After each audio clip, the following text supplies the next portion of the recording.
ஆடைகளுடன் let the celebrations begin. Samantha நாகசைதன்யாவின் மனமுறிவு குறித்து தெலுங்கானா அமைச்சர் பேசிய விவகாரம் பூதாகரமாக வெடித்துள்ளது.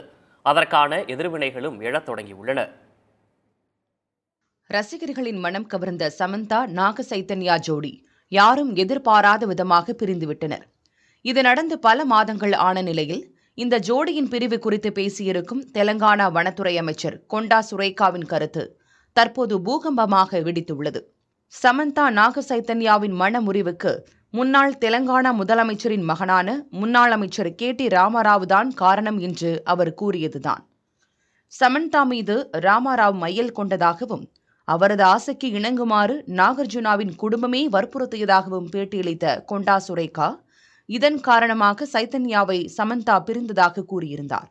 இவரின் கருத்து தெலங்கானா அரசியல் மட்டுமின்றி தென்னிந்திய திரையுலகையே உலுக்கியது. அமைச்சர் சுரேகாவின் கருத்தினை மறுத்துள்ள சைதன்யாவின் தந்தை நாகார்ஜுனா அரசியல் ஆதாயத்துக்காக திரை நட்சத்திரங்களை இழுக்க வேண்டாம் என்று காட்டமாக தெரிவித்திருக்கிறார். நடிகை சமந்தாவும் சுரேகாவின் கருத்தை மறுத்துள்ளார்.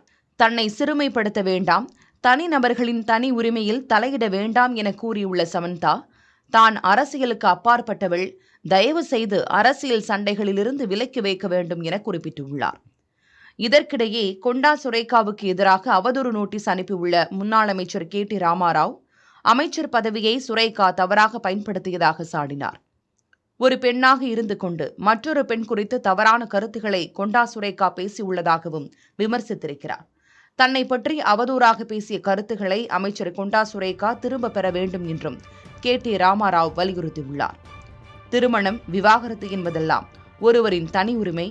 யாராக இருந்தாலும் அவர்களின் வாழ்க்கை நிகழ்வுகள் குறித்து பொதுவெளியில் கருத்து கூறுவது ஏற்கத்தக்கது அல்ல.